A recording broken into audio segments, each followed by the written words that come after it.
doing? Hi. Okay, Pranita, thank you for your first comment. Everybody else, please leave your second, third, fourth, and fifth comments soon so that we can get started. For those of you who are new today, my name is Asmita, your IELTS mentor here at Vedantu. And today we're going to do what we did yesterday. So if you were with us yesterday, then you know we checked some speaking answers like an examiner. We're going to do the same thing today, but we're going to do that with the writing tasks, all right? So writing often not taken seriously until it is a little too late, and then panicking because we don't know how to write essays anymore thanks to AI taking over our lives, because we are fully surrendered to the powers of LLM and we don't really care to work hard anymore. We are making ChatGPT do all of our homework, and as a consequence of that, we have lost our ability to write. Well, bad news, you cannot use any form of AI in the IELTS. So you do need to start practicing how to write. And the first step is to write your own comments, write your own answers at school, and practice with writing prompts, which we do quite a bit on this channel. So if you haven't subscribed, please go ahead and do that right away. Now, the purpose of checking answers like an examiner does is to understand the POV of who's assessing you. Once you understand what is being assessed, you can work towards improving those particular skill sets. So in the speaking section, we saw 4 things or 4 criteria that are used to assess candidates. Them being fluency and coherence, lexical resource, pronunciation, and grammatical range and accuracy. 2 of these carry over to the writing task as well. And we have 2 different criteria for writing that have to do more with writing, because of obviously we're not going to assess pronunciation in writing, right? So the first thing that we have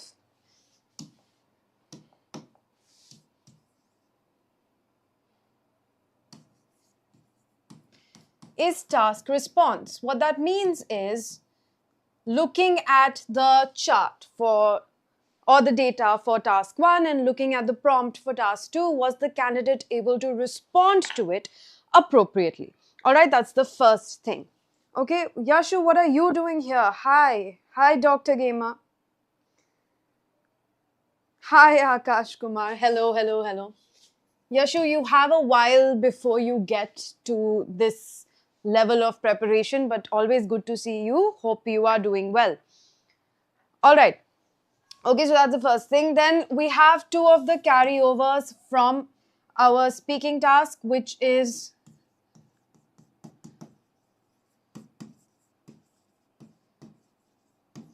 lexical resource and grammatical range and accuracy. And finally, we have something called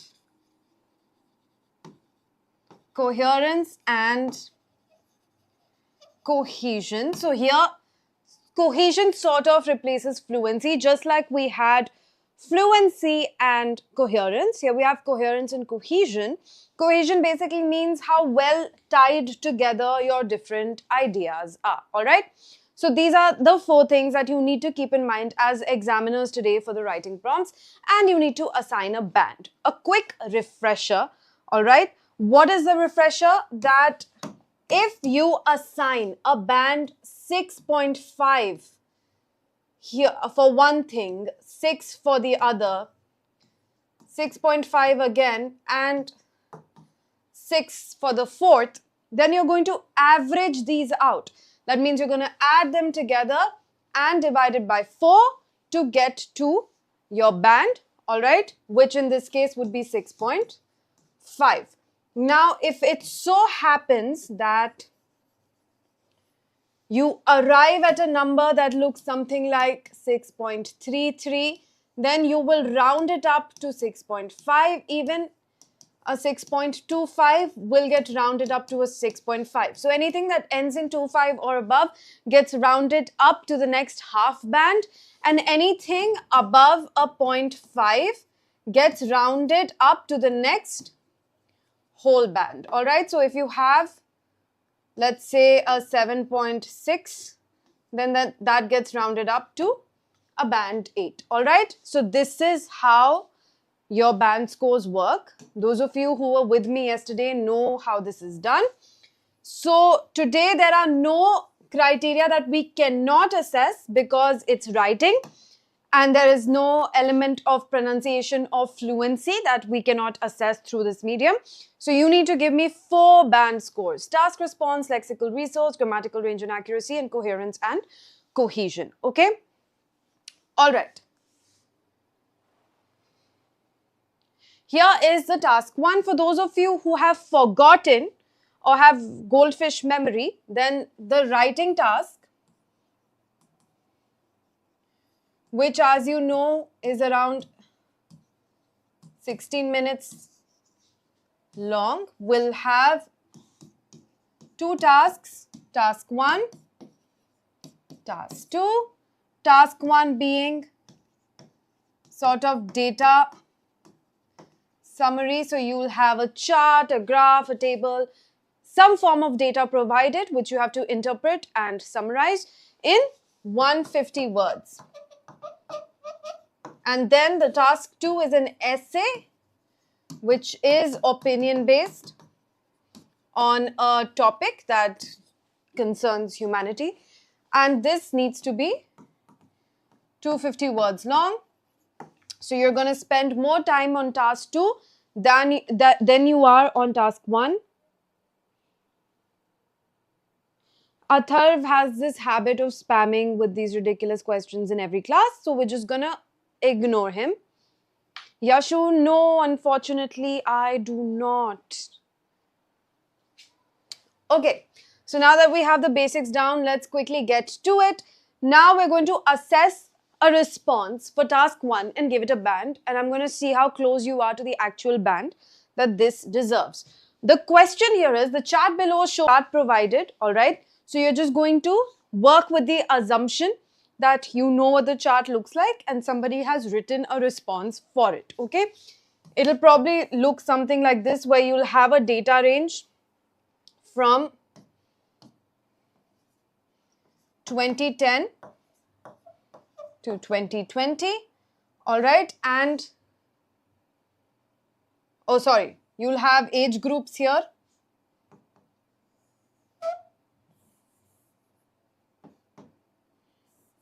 One second.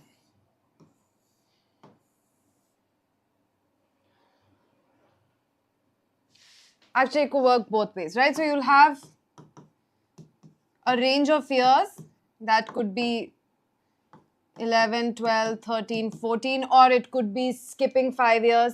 So it could be 15 and 20. So any sort of a range made here, and age group. So you could have like 18, 20, 22 or whatever, and their percentage given to you, all right? Actually, what am I doing? I'm talking nonsense. Sorry. So I'm just going to draw the chart for you.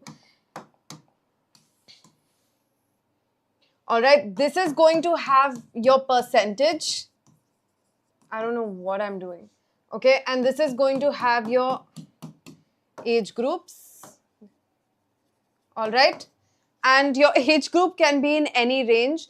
It could be 18, 19, 20, 21, or it could be 18, 20, 22, any sort of a key that you want to make for your chart.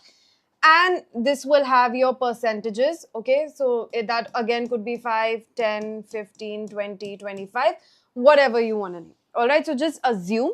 And this is for the years 2010.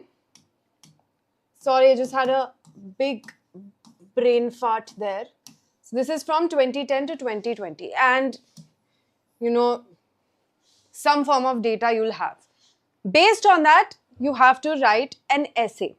This is kind of like your 10th standard ka, what is that called? Analytical paragraph. So just like you did for your analytical paragraph, essentially. Again, I keep getting disconnected, I think, for some reason. Okay, I have been connected again. All right. So no personal pronouns, no saying I think this is what the data means, just a third person overview of what the data is saying, essentially a summary of that. Okay. Now, based on this information, we don't have the exact data points, so that doesn't matter. Based on this information, this is a response that somebody has given. All right. So based on this response, I want you to give me bands for, I told you something is up with me today. Lexical. Oh no. Don't scratch my board. Okay. Lexical resource. Then we have grammatical range and accuracy. And finally, we have coherence and cohesion. So based on this essay response, I need you to give me bands. All right?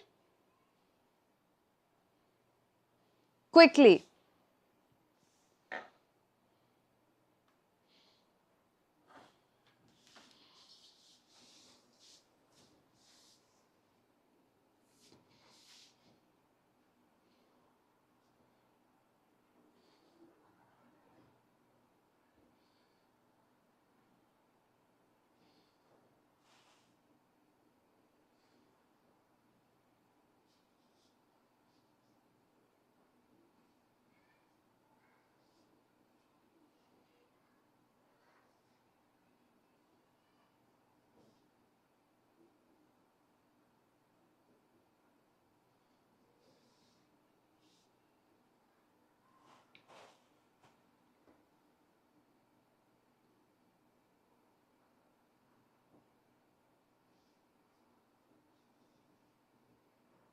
Don't think too much, but keep in mind what each of these things mean.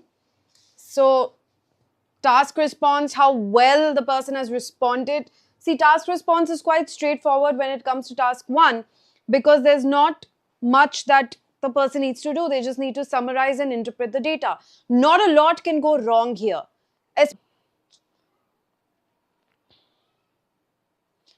Somebody might say, I think that more people started going to concerts in this year because so and so happened. Let's forget the fact that this data completely, because it's made up, so it completely ignores the fact that 2020 was COVID year. So let's move past that and not question the authenticity of the data because it is definitely fictional.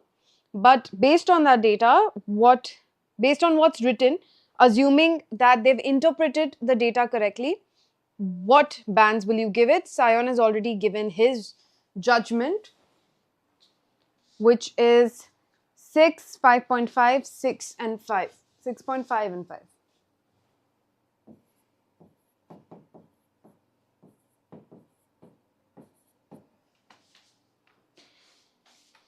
All right, what about our other examiners, top examiners from yesterday?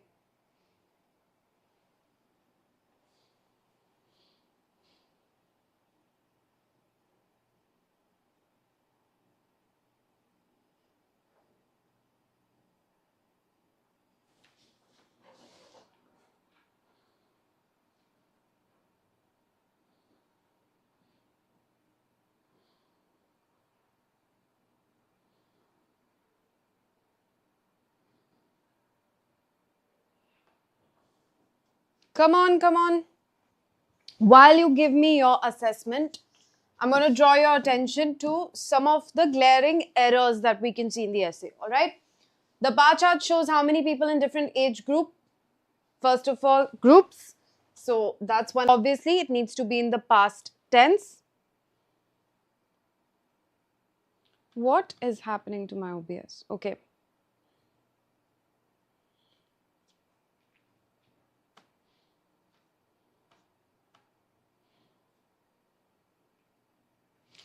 So should be in the past tense. The graph shows is in the present tense correctly because you are looking at the graph right now.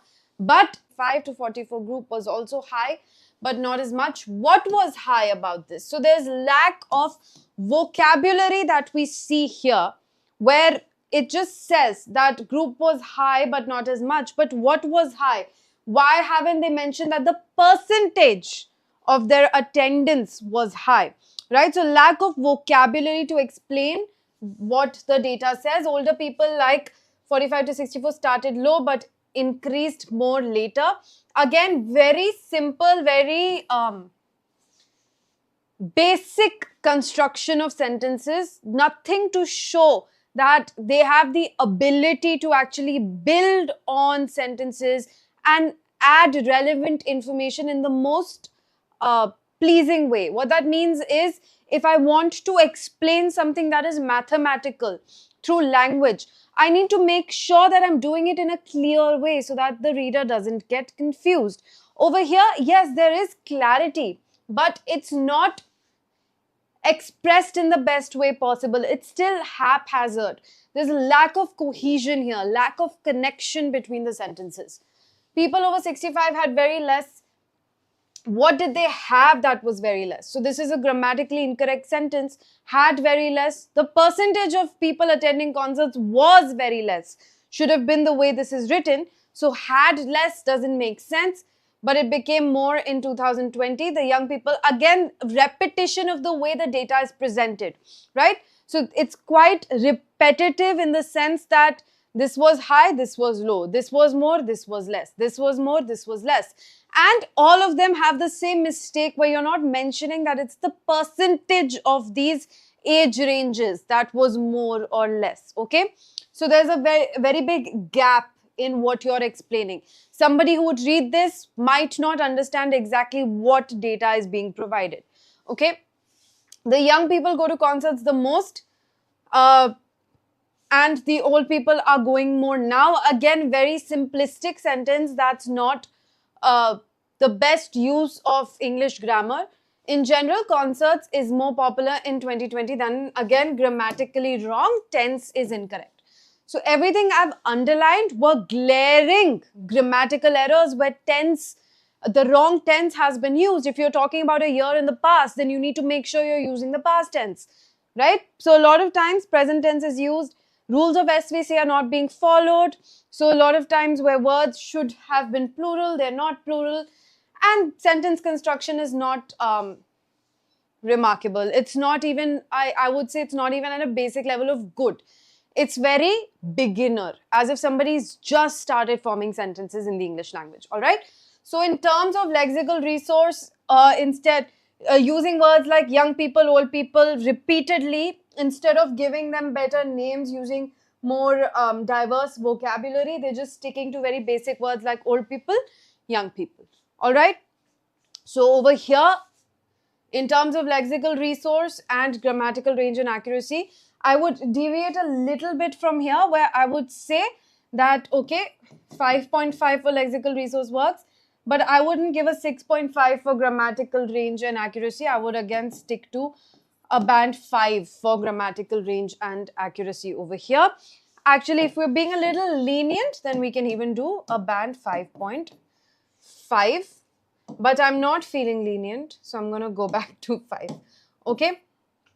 And then task response, yes, the response was fine, the data was interpreted, but one thing that we need to remember when it comes to the writing task 1 is the first thing we do is figure out the major trends. So the most of something, the least of something, all right, 3 trends and overview.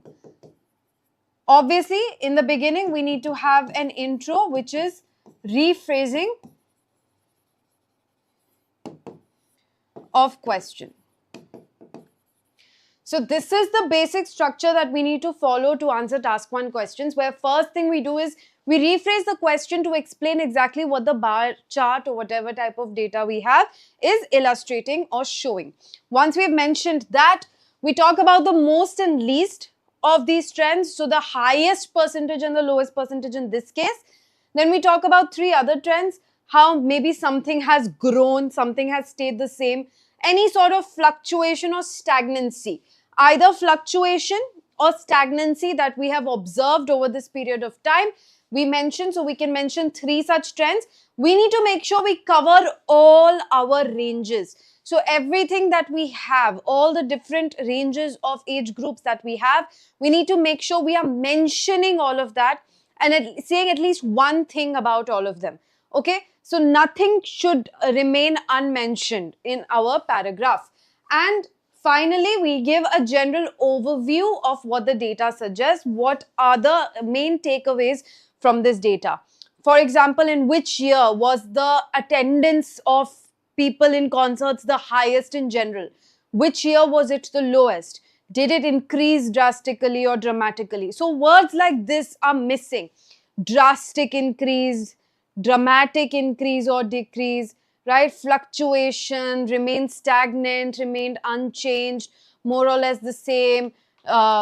Words that explain these trends, which we call trend words.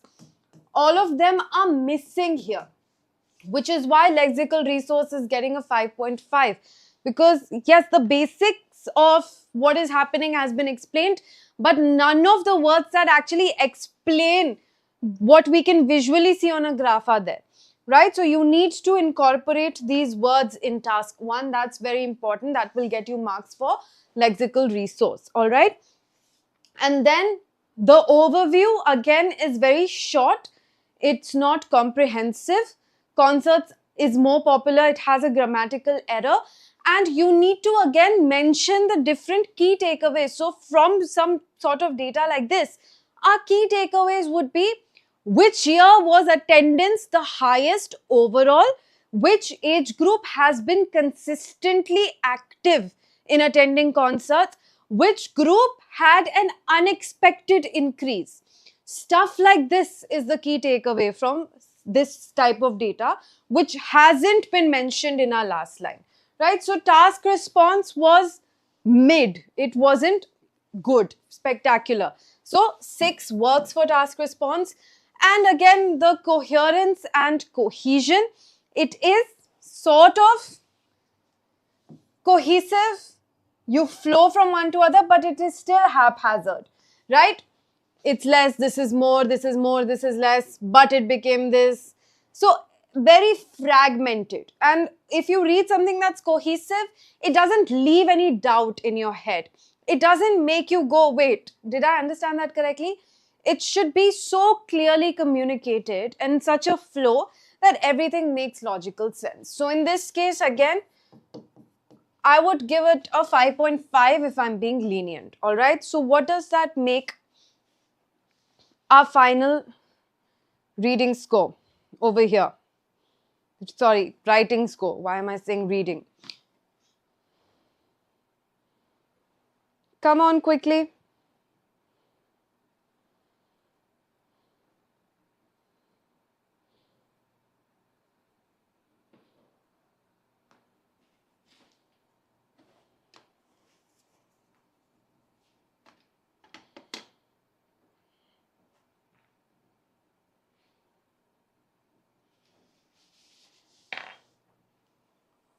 What is our writing score here?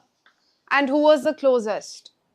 So if you add all of these, divide by 4, you get 5.5 as the final band for this. All right. This could get a 6. So it would be anywhere from 5.5 to a band 6. This type of a response. So what have you realized? Structure. Hitting all the data points. Using trend words, making sure that you're adding those trend words, dramatic increase, drastic increase, okay, plummeted, fluctuated, words like that, that show the trends, that help the reader imagine the trend in their head, okay, covering all the data points, giving a good introduction and a good conclusion, a conclusion that comprehensively gives you an overview of what the data is suggesting, all right. So that was task 1. Now let's move on to task 2, which is your opinion-based essay. All right. And you all do your calculations and tell me who was the closest. I think Dev, that would be the closest. Shivangi, you were a little too lenient. And Sion, you were not too lenient, but in task response, and you were too lenient in grammatical range because the person used only simple sentences. There was no grammatical range shown. So you assessed the grammatical range part. Otherwise, so I think Devdutt was the closest here. So let's see task 2.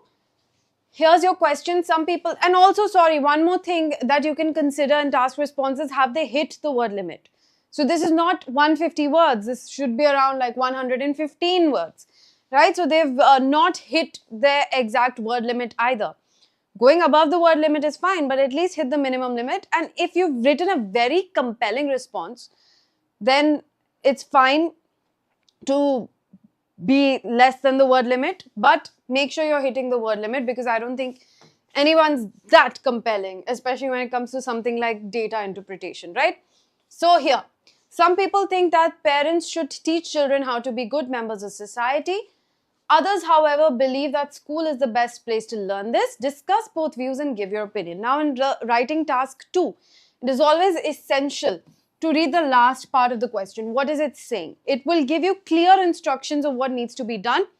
Based on that, you can assess them for task response, okay? So here it clearly says you need to discuss both views, right? What are the two views? One is that parents should teach children how to be good members, and others say that school needs to teach children how to be good members of society. So first you need to discuss this, but then you also need to give your opinion. Do you lean towards parents doing this? Do you lean towards schools doing this? Do you think there should be a balance of both? Whatever is your opinion, you also need to discuss that. So your task response needs to have both the views discussed and your opinion, okay? Again, for an essay like this, your intro, body, conclusion works. Your body, again, will have these 3 paragraphs: parents, schools, your opinion, and your conclusion will just be a restatement of your opinion. Intro will be a paraphrase or a rephrase of your question statement, all right? That's what the structure here generally looks like. So let's take a look at the essay. Let's read it.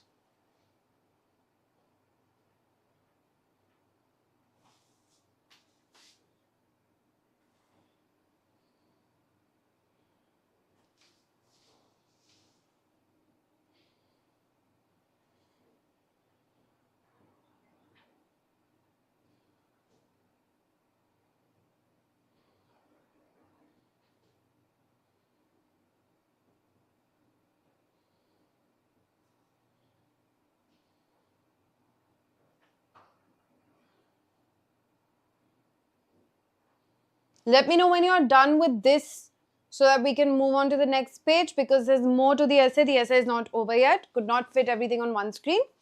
So give me a thumbs up when you're done reading this so that I can move to the next.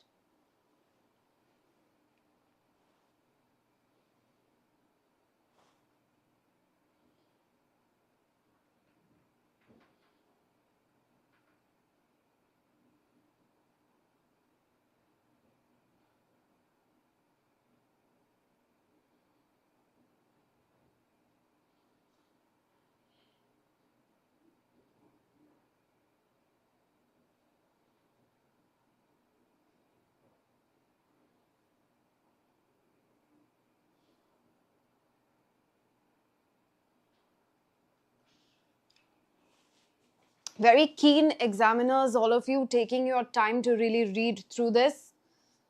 But do give me a thumbs up when you're done so that I can move to the next one, or I'll move at my own pace, in which case you might struggle. Devdutt is done. What about the rest? Need more time to read? I'm giving you 10 more seconds.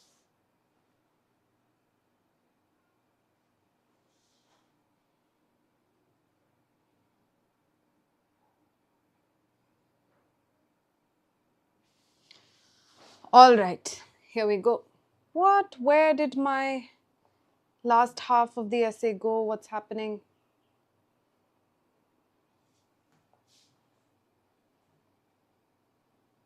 No.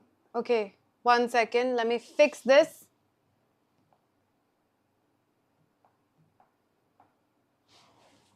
I will fix this, don't worry.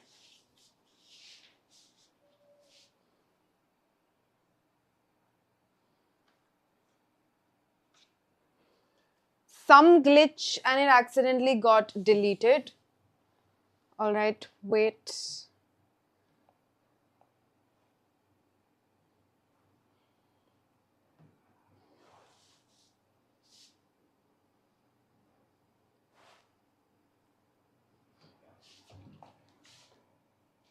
Okay, actually, don't think there's a way to fix this right now. I'll have to connect my laptop to it, which will not be possible. So, okay, let's assess the first half of this. So, there is a second half to this, which is the on the other hand paragraph where they talk about school and give their conclusion. But since that's missing, let's go ahead and assess only the first part of the essay. So for task response, I will tell you that you can give this a band 9 because they have done the task response accurately.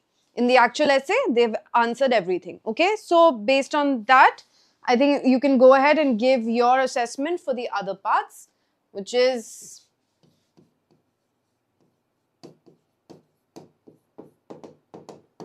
all right.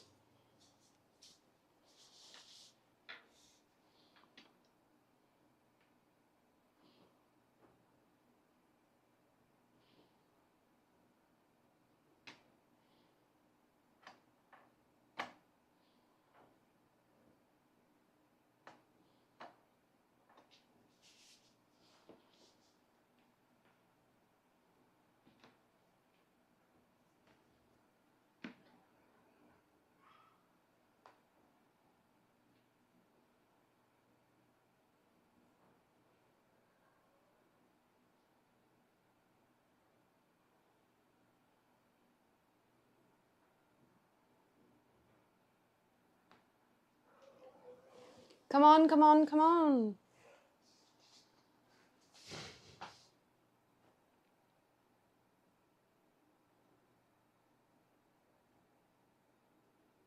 Okay, lexical resource 9, grammatical range and accuracy 8, and all right.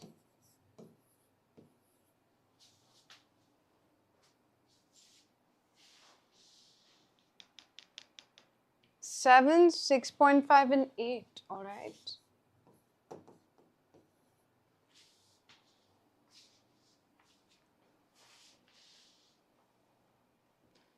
Anybody else wants a go at it before I start the analysis?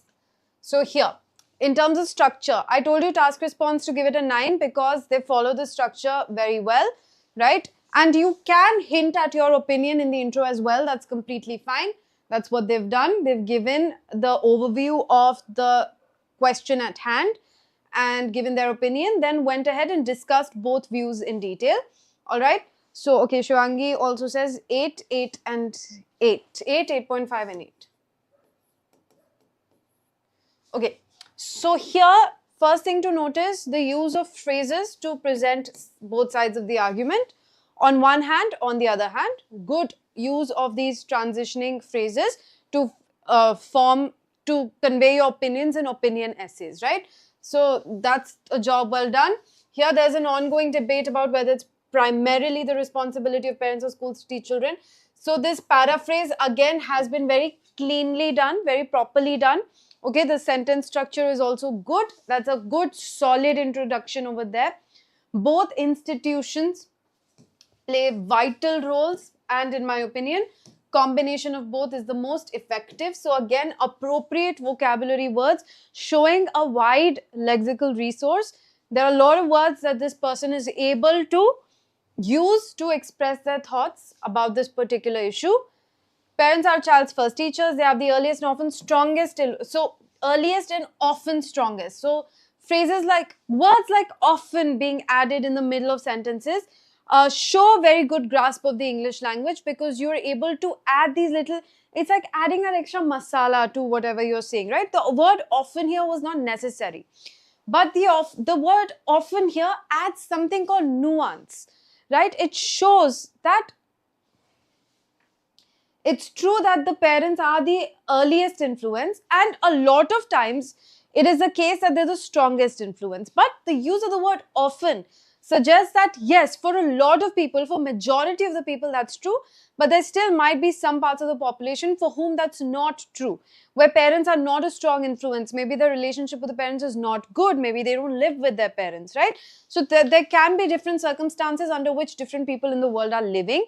And so the addition of a small word over there often shows that you understand this nuance and are able to express it. All right.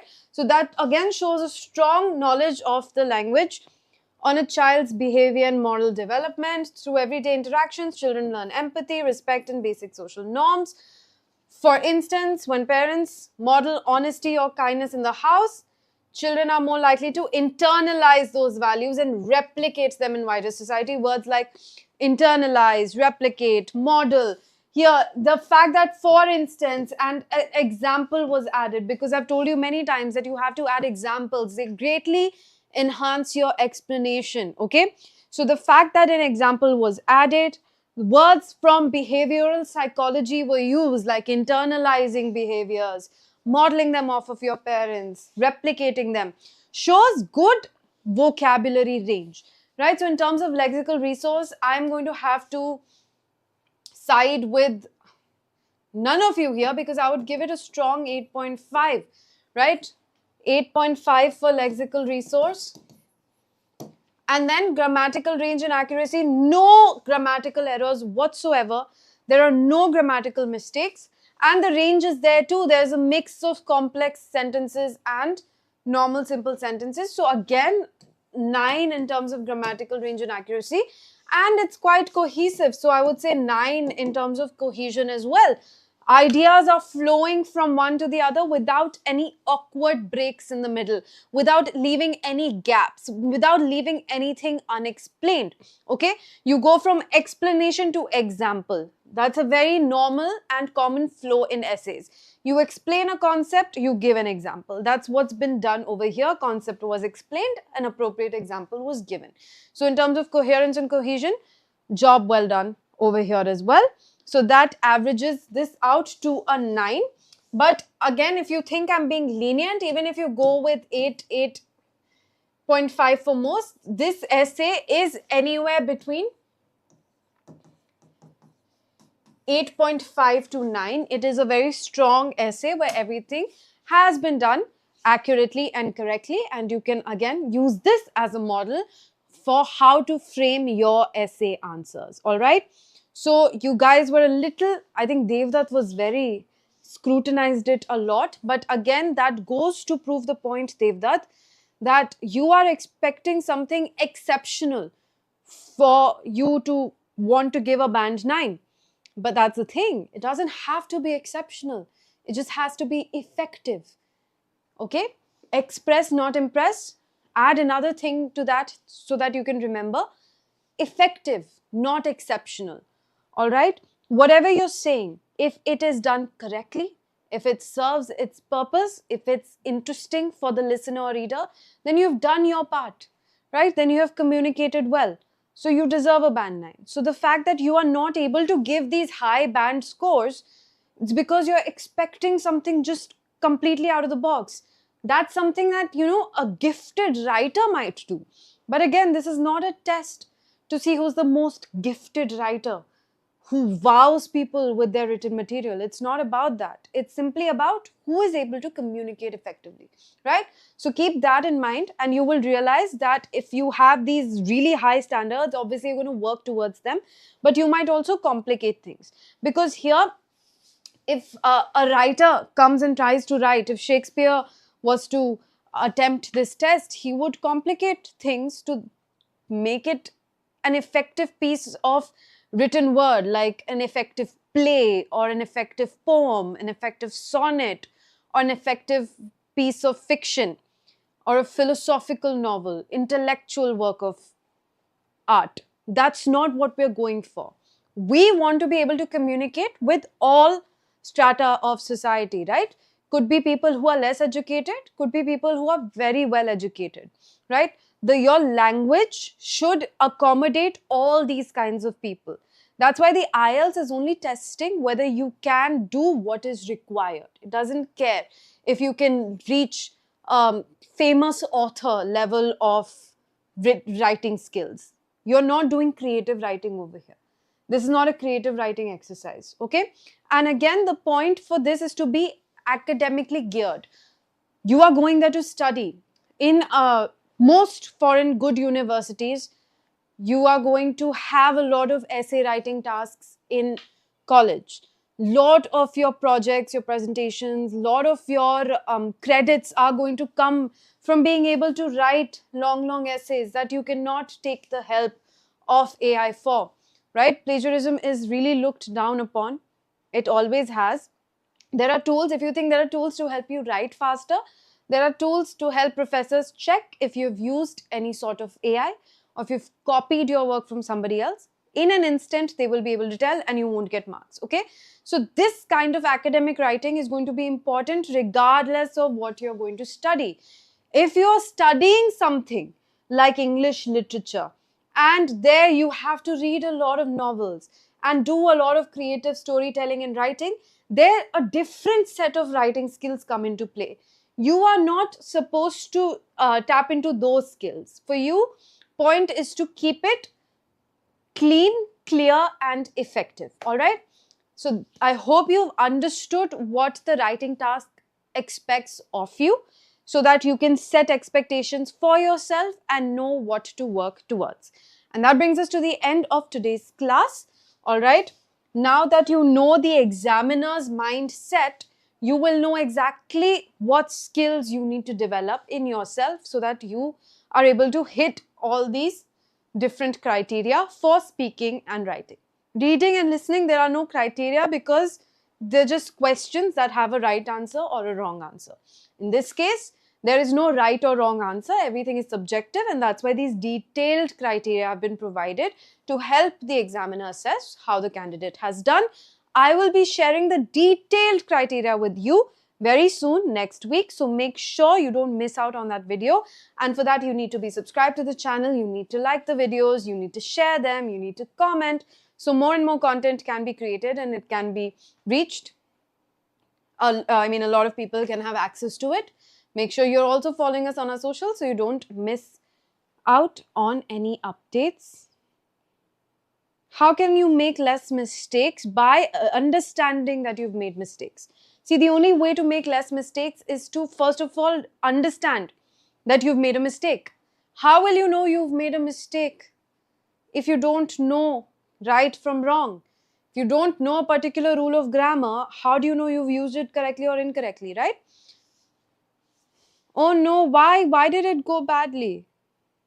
What was your cue card long turn prompt?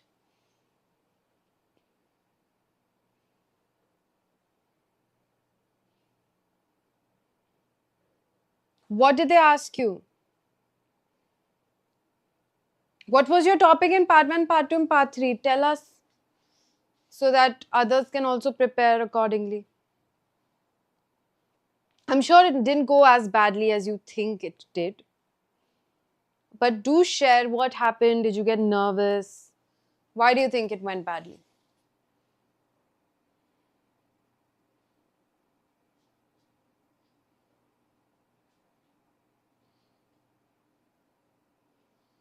Okay, describe a time you learned something not from school or college. That's such an interesting prompt.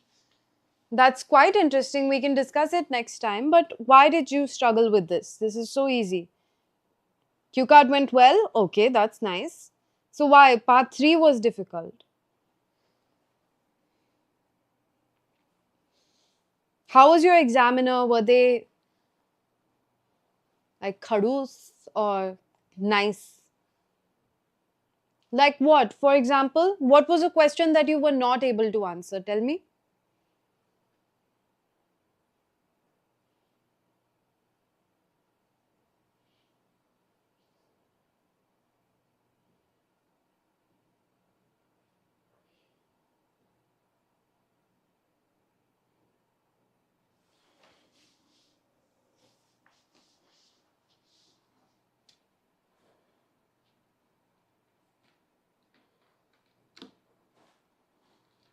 Everyone's very interested to know. So quickly tell us. Or you can leave them in the comments and we can discuss these next time. And you can go calmly prepare for your listening, reading, and writing. It's going to be fine. Don't worry.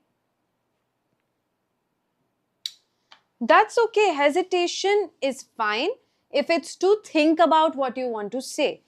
If you're hesitating to come up with the content of what you want to say, it's fine. If you're hesitating to come up with words or grammar, then that's a problem, okay? And I'm sure you were just hesitating to come up with content because, as you said, the topics were unfamiliar, which is okay. So I think you did a lot better than you think you did, right? So it's okay. I'm pretty sure it went fine. All right, and don't stress about this. Focus on your upcoming test. Make sure you do some practice questions and relax. Don't go with a frenzied state of mind. Go with a relaxed, calm state of mind. Make sure you get enough sleep. Make sure you eat properly before the test. All right, and don't do anything like scrolling on short form content, especially no Instagram today. Okay, keep your phone away and just practice on doing calm things. All right, and you will do a great job. All the very best to you. It's going to be fine, and we're looking forward to see how you've done, and do come back and share it with us. All right, okay, bye everybody, see you soon, take care. If you have any concerns that you want me to address, if there are topics that you specifically want videos on that you are unable to find on the internet, then make sure you leave that in the comments and I will definitely make such content for you. I'm here waiting to read and see and deliver what you want and what you expect from me. I want to bridge that gap in the Indian IELTS preparation space where a lot of what you want is not available online. So I am here to do that for you. Let me know if there's a speaking prompt you find very difficult and cannot possibly come up with a response for, even particular things like that. Maybe you saw an essay question that makes no sense to you and you have no idea how to write an essay for it. We can do a live class where I tell you step by step how you can write for it, okay? So all of that we will be doing. Devdutt, you are constantly improving yourself. So one thing I want you to remember is not to be very hard on yourself. You're very gifted, very smart, very intelligent. Make sure you understand all of that about yourself and keep working hard and nothing can stop you, all right? See you all soon. Take care. Bye-bye.